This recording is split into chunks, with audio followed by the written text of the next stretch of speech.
പിന്നെ ഇപ്പം ചിലർ വീഡിയോ ഇട്ടു, അതുപോലെ തന്നെ ചിലരൊരു അവരിട്ട വീഡിയോയിൽ നിന്ന് ഒരു തുക കൊടുത്തു എന്നൊക്കെ പറയുമ്പോൾ അത് കണ്ടപ്പോൾ എനിക്ക് ആക്ച്വലി ഒരു ചിരിയാണ് വന്നത്.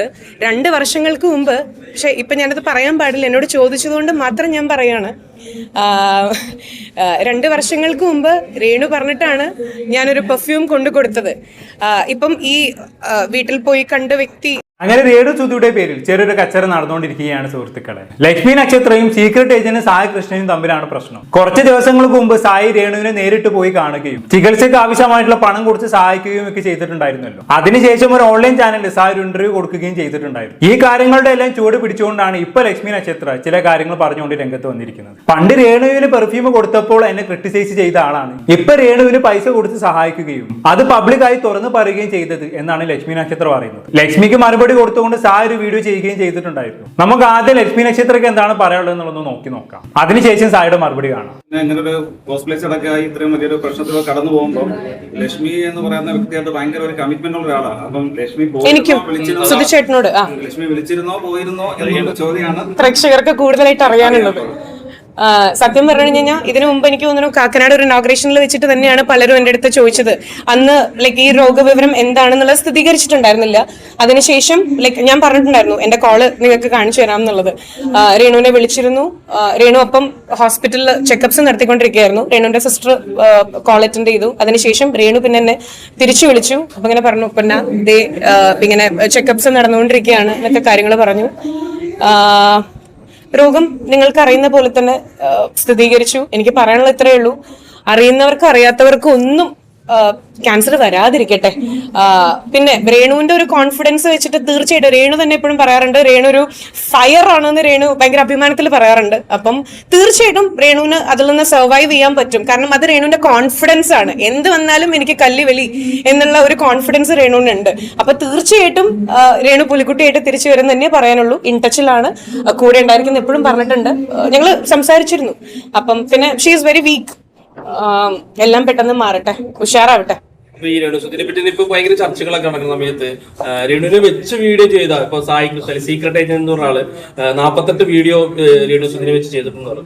അതിൽ നിന്ന് കിട്ടിയ വരുമാനത്തിന് ഒരു നിശ്ചിത തുക രേണുവിന് കൈമാറും എന്ന് പറഞ്ഞിട്ടുണ്ടായിരുന്നു. അപ്പം അങ്ങനെ രേണുവിനെ വെച്ച് ചെയ്ത ആൾക്കാരൊക്കെ അങ്ങനെ പൈസ കൊടുക്കാൻ എങ്ങനെയാണ് അതിനെ കാണുന്നത്? ഇല്ല, എനിക്ക് അതിനെപ്പറ്റി ആക്ച്വലി ഒന്നും പറയാനില്ല. എനിക്കത് കണ്ടപ്പം സത്യം പറഞ്ഞ നോ കമന്റ്സ് എന്ന് പറയണം. But at the same time രേണുവിനെ ഇഷ്ടമുള്ളവർ ചെയ്യേണ്ട ഒരു കാര്യം എന്റെ ഭാഗത്തു നിന്നുള്ള ഏറ്റവും വലിയ റിക്വസ്റ്റ് ആണ്. രേണുവിന് ഒരു പക്ഷേ നമ്മുടെ പ്രസൻസ് സന്തോഷം ഉണ്ടാക്കുമായിരിക്കാം, പക്ഷെ പ്ലീസ് നിങ്ങൾ വീഡിയോ കോൾ ചെയ്യൂ, രേണുവിനെ കാണൂ, സംസാരിക്കൂ. ആ രോഗത്തിന്റെ സീരിയസ്നെസ് എന്ന് പറയണേ നമ്മുടെ കൂടെ ആ വീട്ടിൽ നിൽക്കുന്നവർ ത്രൂ വരെ ഇൻഫെക്ഷൻ വന്നേക്കാം. അപ്പം വീട്ടിലുള്ളവർ അത്രയും ഹൈജീനിക് ആയിട്ട് അത്രയും കെയർഫുൾ ആയിട്ടായിരിക്കും രേണുവിനെ ഹോൾഡ് ചെയ്യണം. നിങ്ങൾ തന്നെ വീഡിയോ കണ്ടിട്ടുണ്ടാവും, വൃദ്ധപ്പൻ വരുമ്പോ വരെ മാസ്ക് ഇട്ടിട്ടാണ്. സോ കഴിയുന്നതും എന്റെ ഭാഗത്തു നിന്നുള്ള ഒരു റിക്വസ്റ്റ് ആണ്, രേണുവിനോട് ഇഷ്ടമുള്ളവർ കൂടുതൽ പേരും നിങ്ങൾ ഫോണിലൂടെ എന്നും വിളിച്ച് രേണുവിനെ ആശ്വസിപ്പിക്കും.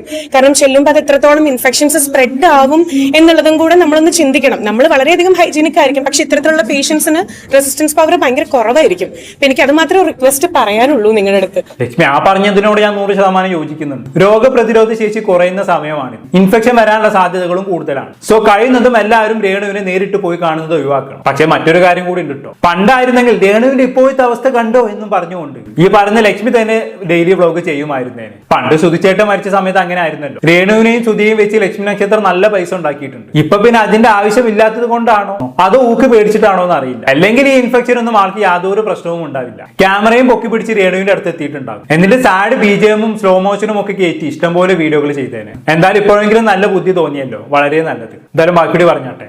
പിന്നെ ഇപ്പൊ ചിലർ വീഡിയോ ഇട്ടു, അതുപോലെ തന്നെ ചിലരൊരു അവരിട്ട വീഡിയോയിൽ നിന്ന് ഒരു തുക കൊടുത്തു എന്നൊക്കെ പറയുമ്പോൾ അത് കണ്ടപ്പോൾ എനിക്ക് ആക്ച്വലി ഒരു ചിരിയാണ് വന്നത്. 2 വർഷങ്ങൾക്ക് മുമ്പ്, പക്ഷെ ഇപ്പൊ ഞാനത് പറയാൻ പാടില്ല, എന്നോട് ചോദിച്ചതുകൊണ്ട് മാത്രം ഞാൻ പറയാണ്. 2 വർഷങ്ങൾക്ക് മുമ്പ് രേണു പറഞ്ഞിട്ടാണ് ഞാനൊരു പെർഫ്യൂം കൊണ്ടു കൊടുത്തത്. ഇപ്പം ഈ വീട്ടിൽ പോയി കണ്ട വ്യക്തി അല്ലെങ്കിൽ വീഡിയോസ് ഇട്ട വ്യക്തികൾ അവർ തന്നെ പറയുന്നുണ്ട്, ഞാൻ പേരൊന്നും മെൻഷൻ ചെയ്യണില്ല, അവർ തന്നെ പറയുന്നുണ്ട് ചില കാര്യങ്ങൾ നമ്മൾ അറിയിച്ചു തന്നെ ചെയ്യണം. ഇത് തന്നെ ഞാനും ചെയ്തിട്ടുള്ളൂ. That's it. ഓക്കെ, അങ്ങനെ എന്തായാലും സംഭവം ശരിയാണ്. സായി രേണുവിനെ കാണാൻ പോയതും പൈസ കൊടുത്തതും ഒക്കെ എല്ലാവരും അറിയിച്ചുകൊണ്ടാണ് ചെയ്തത്. പക്ഷെ അതോടെ സായി ആ പരിപാടി അവസാനിപ്പിച്ചു. പിന്നീട് അതിന്റെ വാല് പിടിച്ച് വേറെ വീഡിയോകളൊന്നും ആള് ചെയ്തിട്ടില്ല. സായി സഹായിക്കുന്നത് കണ്ട് മറ്റാരെങ്കിലും കൂടി രേണുവിനെ സഹായിക്കുകയാണെങ്കിൽ അങ്ങനെ ആവട്ടെ എന്ന് കരുതിയാണ് രേണുവിനെ സഹായിച്ച സംഭവം സായി എല്ലാവരോടും പറഞ്ഞത്. പക്ഷെ ഈ സംഭവവും പണ്ടത്തെ പെർഫ്യൂം സംഭവവും ഒരേ ത്രാസിൽ വെച്ച് അളക്കാൻ കഴിയുമെന്ന് എനിക്ക് തോന്നുന്നില്ല. ലക്ഷ്മി അന്ന് പക്കാ മുതലെടുപ്പാണ് നടത്തിയത്. ഒരു പെർഫ്യൂമിന്റെ പേര് പറഞ്ഞ് എന്തൊക്കെയാണ് കാണിച്ചു കൂട്ടിയിരുന്നത്. നല്ല പൈസയും ഉണ്ടാക്കിയിട്ടുണ്ടായിരുന്നു. പക്ഷെ ഇവിടെ സായി ഇങ്ങനെ രേണുവിന് വെച്ചൊരു മുതലെടുപ്പ് നടത്തിയതായിട്ട് എനിക്ക് തോന്നിയിട്ടില്ല. സായിക്ക് അതിന്റെ ആവശ്യവും ഉണ്ടെന്നും തോന്നുന്നില്ല. എന്തായാലും ബാക്കിയോട് പറഞ്ഞാട്ടെ. എല്ലാവരുടെ പ്രാർത്ഥനയിലും എന്താ പറയാ, രേണുവിനെ ചേർത്ത് പിടിക്കാന്ന് മാത്രമേ പറയാനുള്ളൂ. പക്ഷെ എനിക്ക് 200% കോൺഫിഡന്റ് ആണ് രേണു തിരിച്ചു വരും, തിരിച്ചു വന്നിരിക്കും. പ്രാർത്ഥനയിൽ നിങ്ങൾ എല്ലാവരും രേണുവിനെ ഇൻക്ലൂഡ് ചെയ്യാം. ചേച്ചി ഇപ്പൊ അതേപോലെ ഒരു കാര്യം ചോദിക്കാനുള്ളത്, ഇപ്പൊ നമ്മള് എന്തെങ്കിലും ഒരാൾക്ക് എന്തെങ്കിലും പറ്റിക്കാൻ മാത്രമാണ് അയാളെ പറ്റി നല്ല എനിക്ക് മനസ്സിലാവാത്തൊരു കാര്യം, രേണുവിനെ പോയി കണ്ടവരെല്ലാം ഒരു പെർട്ടിക്കുലർ ചാനലിൽ അപ്പൊ തന്നെ അപ്പിയർ ചെയ്യുന്നുണ്ട്. അതൊക്കെ കണ്ടപ്പോ അതൊരു പെർട്ടിക്കുലർ ചാനലിൽ മാത്രമാണ്. ഈ രേണുവിനെ പോയി കണ്ടവർ മാത്രം ചില പെർട്ടിക്കുലർ ചാനലുകളിൽ മാത്രം വീഡിയോസ് വരുന്നു, അങ്ങനെയൊക്കെ ആയിരുന്നു. ഓക്കെ, അപ്പൊ രേണുവിനെ വീട്ടിൽ പോയി കണ്ട് സഹായിച്ചതിന് ശേഷം സായി ഒരു ചാനലിൽ ഇന്റർവ്യൂ കൊടുത്തിട്ടുണ്ടായിരുന്നു. അതിനെ കുറിച്ചാണ് ലക്ഷ്മി ഇപ്പൊ പറഞ്ഞത്. നമുക്ക് എന്തായാലും സായിക്ക് കാര്യത്തിൽ എന്താണ് പറയാനുള്ളതെന്നൊന്ന് കേട്ടോക്കാം. ചില പെർട്ടിക്കുലർ ചാനലുകളിൽ മാത്രം വീഡിയോസ് വരുന്നു, അങ്ങനെയൊക്കെ.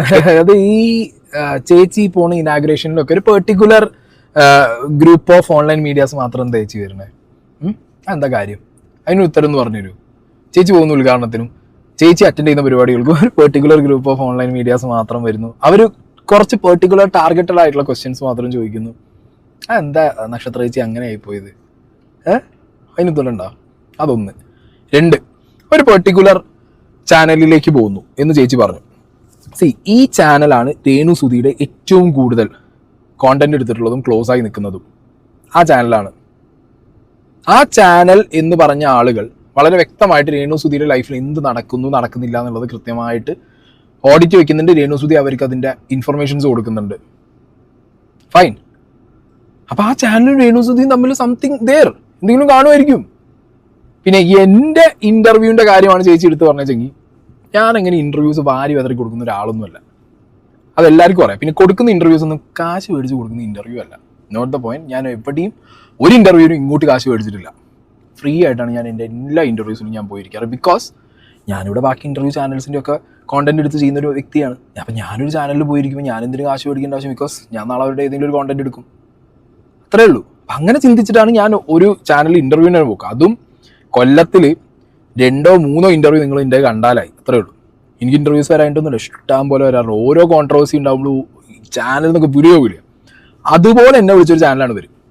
ഓക്കെ, ഞാൻ ഈ ദിവസം അവിടെ എത്തി എന്നുള്ളത് അവരറിഞ്ഞ്, അത് അവരറിഞ്ഞ രീതി അല്ലെങ്കിൽ ആ ഒരു സിറ്റുവേഷൻ എനിക്ക് മനസ്സിലായപ്പോഴേ ഞാൻ വിചാരിച്ചത് okay, so they need this, എന്നാൽ അത് അവിടെ പോകും. ഞാൻ അവരോട് വളരെ കൃത്യമായിട്ട് ആ ഇൻ്റർവ്യൂവിൽ പറയണ്ടായിരുന്നു, എന്നോട് വെറും രേണു സുധി റിലേറ്റഡ് ടോപ്പിക്ക് ചോദിച്ചാൽ ഞാൻ വരില്ല.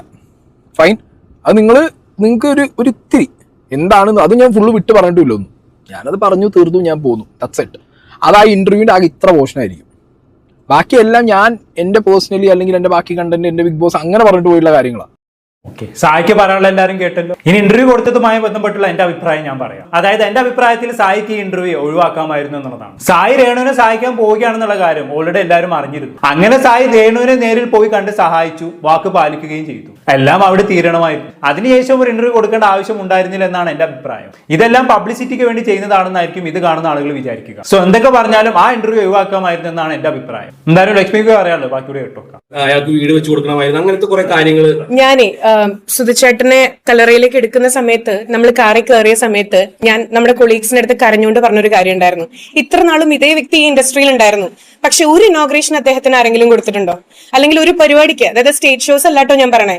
കാരണം അന്നത്തെ ഒരു ദിവസം മലയാള സിനിമയിൽ ഒരു പ്രമുഖ നടൻ എല്ലാ അക്സെപ്റ്റൻസും അദ്ദേഹത്തിന് കിട്ടിയിട്ടുണ്ട്. അത്രയധികം ജനക്കൂട്ടമായിരുന്നു അന്ന് അവിടെ വന്നിട്ടുണ്ടായിരുന്നേ. പക്ഷെ അതിന് അദ്ദേഹം മരിക്കേണ്ടി വന്നു. നല്ല നല്ല അവസരങ്ങൾ അദ്ദേഹത്തിന്റെ ടാലന്റിനകത്ത് അദ്ദേഹത്തിന് എത്തിയിട്ടുണ്ടായിരുന്നില്ല. ഇതുപോലെ തന്നെയാ പറയാനുള്ളത്. ഇപ്പം ഇതിനു മുമ്പ് രേണുവിന്റെ നെഗറ്റീവ്സ് പറഞ്ഞ ഒരുപാട് പേരുണ്ടായിരുന്നു, പക്ഷെ ഇപ്പൊ അതെല്ലാം നേരെ മാറി. പക്ഷെ ഈ കമന്റ് ഇടുന്നവരും നെഗറ്റീവായിട്ട് ഡീഗ്രേഡ് ചെയ്യുന്നവരും ചിന്തിക്കണേ. അതിപ്പം ആർട്ടിസ്റ്റുകൾക്ക് എല്ലാവർക്കും അത് അവരുടെ ജാതകത്തിൽ ഉണ്ടാവും. നമ്മൾ ഇടയ്ക്ക് ഏറെ പോകേണ്ടി വരും, ഇടയ്ക്ക് താഴെ പോകേണ്ടി വരും. പക്ഷെ നിങ്ങളുടെ വീട്ടിൽ ഒരാളാണെങ്കിൽ നിങ്ങൾ ഇങ്ങനെ കമന്റ് ഇടുമോ? അല്ലെങ്കിൽ നിങ്ങൾ ഇങ്ങനെ മോശം വീഡിയോ ചെയ്യോ? ഇപ്പൊ റിയാക്ഷൻ വീഡിയോ ചെയ്യുന്ന ആൾക്കാരാണെങ്കിലും നമ്മുടെ വീട്ടിൽ ഒരാളാണെങ്കിൽ മാക്സിമം എങ്ങനെ അവരെ പ്രൊട്ടക്ട് ചെയ്യാന്നേ നമ്മൾ നോക്കുള്ളൂ. അല്ല ലക്ഷ്മി, എന്തിനാണ് ഇപ്പൊ രേണുവിന് പാസ്സൊക്കെ എടുത്തിട്ട് അവർക്ക് ഊക്ക് വാങ്ങിച്ചു കൊടുക്കുന്നത്? പണ്ട് രേണു അവിടെ പല അൽമുകളും കാണിച്ചിട്ടുണ്ട്. ആ കാണിച്ചു കൂട്ടിയതിന് അവർ നല്ല ഊക്ക് അർഹിച്ചിട്ടുണ്ടായിരുന്നു. അത് അവർക്ക് കിട്ടുകയും ചെയ്തു. പക്ഷെ ഇപ്പൊ ആളുകൾ അതൊക്കെ വിട്ടു. ഇങ്ങനെ ഒരു അസുഖം വന്നപ്പോ എല്ലാവരും രേണുവിനെ സപ്പോർട്ട് ചെയ്യുകയാണ് ചെയ്യുന്നത്. ഇനിയിപ്പോ വന്നിട്ട് പണ്ട് രേണുവിനെ എല്ലാവരും തെറി പറഞ്ഞു എന്നൊക്കെ പറഞ്ഞിട്ട് എന്താണ് കാര്യം? പണ്ട് തെറി പറഞ്ഞിട്ടുണ്ടെങ്കിൽ അവരത് അർഹിച്ചിട്ടുണ്ടായിരുന്നു. അന്ന് തെറി പറഞ്ഞവർ തന്നെ ഇന്ന് രേണുവിനെ സപ്പോർട്ട് ചെയ്യുന്നുണ്ടെങ്കിൽ അത് അവരുടെ നല്ല മനസ്സായി കണ്ടാൽ മതി. അല്ലാതെ സുധിച്ചേട്ടനെ അംഗീകരിക്കാൻ അദ്ദേഹം മരിക്കേണ്ടി വന്നു. രേണുവിന്റെ കാര്യത്തിലും അങ്ങനെ തന്നെയാണ്. രേണുവിനെ തിരിച്ചറിയാൻ ഒരു അസുഖം വരേണ്ടി വരുന്നു എന്നൊക്കെ പറയുന്നതിൽ ഒരു തരി പോലും സത്യമില്ല എന്നുള്ളതാണ്. അങ്ങനെയൊന്നുമല്ല കാര്യങ്ങൾ. രേണുവിനൊക്കെ പണ്ടേ എല്ലാവരും തിരിച്ചറിഞ്ഞതാണ്. ഇനി തിരിച്ചറിയാനൊന്നും ബാക്കിയില്ല. പിന്നെ ഇപ്പം കിട്ടുന്ന സപ്പോർട്ട് അതൊരു മാനുഷിക പരിഗണനയായി മാത്രം കണ്ടാൽ മതി. എല്ലാവരും കൂടി അത് മുതലാക്കരുത് എന്ന് മാത്രമേ എനിക്ക് പറയാനുള്ളൂ. ബാക്കി കേട്ടോ എന്തായാലും. പക്ഷേ അല്ലാതെ ഇപ്പം ഒരു ആർട്ടിസ്റ്റ് ആകുമ്പോൾ അത് ഓരോരുത്തരെ സംബന്ധിച്ചിടത്തോളം അതൊരാള് എന്ത് കമന്റ് വേണമെങ്കിലും പറയാം, എന്ത് കമന്റ് വേണമെങ്കിലും ടൈപ്പ് ചെയ്യാം. എന്റെ ഐഡന്റിറ്റി ഒന്നും വരില്ലല്ലോ. ഈ 10 ഫേക്ക് അക്കൗണ്ട് കൊണ്ട് നടക്കുന്നവരുണ്ടായിരിക്കും. പക്ഷെ മനസ്സിലാക്കേണ്ടത് നമ്മുടെ വീട്ടിൽ ഒരു ആപത്ത് വന്നാലേ അതിന്റെ വേദന എന്താന്നുള്ളത് മനസ്സിലാവുള്ളൂ. നമ്മുടെ വീട്ടിൽ ഒരാളെ കുറ്റം പറഞ്ഞാൽ മാത്രമാണ് നമുക്കത് പൊള്ളുള്ളൂ. അപ്പൊ അത് മാത്രമേ പറയാനുള്ളൂ. രേണു സർവൈവ് ചെയ്യാൻ വേണ്ടിയിട്ടാണ് ഇത്രയും നാളും അങ്ങനെയൊക്കെ ഇതായത്. അത് രേണുവിന്റെ ഇഷ്ടമാണ്. നമ്മൾ ചോദിക്കാൻ ആരാ? നമ്മൾ ആരാണെന്നുള്ള ചോദ്യം ഞാൻ ചോദിച്ചാലും എനിക്ക് കിട്ടും, നിങ്ങൾക്കും കിട്ടും. പക്ഷെ ഇത്ര നാളും കല്ലെറിഞ്ഞവര് ഇപ്പോ രേണു മോളെ പ്രാർത്ഥിക്കുന്നുണ്ട്. അത് കാണുമ്പോ ഈ മോശം കമന്റ് ഇട്ട സമയത്ത് നിങ്ങൾക്ക് ഒന്നും ആലോചിക്കായിരുന്നില്ലേ? അത്ര മാത്രമേ പറയാനുള്ളൂ. എന്തും എപ്പോഴും പറയാം എന്നുള്ള ആ ഒരു ധാരണ നിങ്ങൾ മാറ്റണം. തീർച്ചയായിട്ടും. എന്താ പറയാ, ഇപ്പൊ ഈ ഒരു ചോദ്യത്തിനും ചിലപ്പോ വരും ഞാൻ കണ്ടന്റ് ആക്കിയിട്ടില്ലേന്ന്. പക്ഷെ രേണു പറഞ്ഞ കാര്യമാണ്, എന്നോട് പറഞ്ഞ കാര്യമാണ്. ചെന്നു സ്റ്റാർ മാജിക്കിലെ പലരോടും പറഞ്ഞു, പക്ഷെ എനിക്കൊരു പെർഫ്യൂം കിട്ടിയില്ല, ഒന്ന് ചെയ്തു തരുമോ? അത് പലർക്കും അറിയില്ല. അതുകൊണ്ടാണ് അതൊരു കണ്ടന്റ് ആക്കിയത്. അപ്പോ അതിന് പക്ഷെ ഞാൻ കേൾക്കാത്ത പഴികളില്ല. മനസ്സിലായോ? നല്ല കാര്യങ്ങൾ അല്ല, ഇപ്പൊ പല പ്രമുഖരും പറഞ്ഞിട്ടുണ്ടല്ലോ ചെയ്യുന്ന കാര്യങ്ങൾ അറിയിച്ച് തന്നെ ചെയ്യണമെന്ന്. ഇനി അങ്ങനെ തന്നെ അറിയിച്ച് ചെയ്യുമ്പോ ലക്ഷ്മി അറ്റാക്ക് ചെയ്യുന്ന ഒരു കൂട്ടം ജനതയാണ്. അപ്പം എന്താണ് അതിന് പറയാനുള്ളത്? അല്ല, എനിക്ക് സ്റ്റാർട്ടിങ്ങിലൊക്കെ അത് ഭയങ്കര ബുദ്ധിമുട്ടായിരുന്നു. അയ്യോ, സോഷ്യൽ മീഡിയയിൽ നമ്മൾ ഏറെ കയറി, അത് ആദ്യമായിട്ടല്ലേ നമ്മളെ ഒരു ചൂടുവെള്ളത്തിൽ വീഴുന്നത്. ഇപ്പൊ അങ്ങനെയൊന്നുമില്ല, തിളക്കാം, നോ പ്രോബ്ലം. അങ്ങനെയല്ല, അത് ശീലമായി. നമ്മൾ ഒരിക്കലും ഗുഡ് സർട്ടിഫിക്കറ്റിന് പണ്ട് എനിക്ക് അങ്ങനെയായിരുന്നു. ടീച്ചർ ഒരു ചോദ്യം ചോദിച്ചിട്ട് ഞാൻ ഉത്തരം പറഞ്ഞില്ലെങ്കിൽ ടീച്ചർ എന്നെ മോശം വിചാരിക്കോ, ഞാൻ പഠിക്കാത്ത കുട്ടിയാന്ന് ടീച്ചർ വിചാരിക്കോ. അങ്ങനെ എപ്പോഴും ഒരു ഗുഡ് സർട്ടിഫിക്കറ്റ് വേണം. ഇപ്പോ നമ്മൾ എന്തെങ്കിലും ചെയ്തിട്ട് നമ്മൾ ഏറെ കയറി, ഞാൻ എന്ത് ചെയ്യാനാ? ഞാൻ ഒരിക്കലും മോശം ഇന്റൻഷൻ വെച്ച് ചെയ്യുന്നതല്ല. അപ്പോ ജനങ്ങളുടെ ഒരാളുടെ വായി നമുക്ക് മൂടിക്കെട്ടാം, പക്ഷെ 1000 കുടങ്ങളുടെ വായി നമുക്ക് മൂടിക്കെട്ടാൻ പറ്റില്ലല്ലോ. അങ്ങനെ അപ്പൊ പറയുന്നവര് പറയട്ടെ.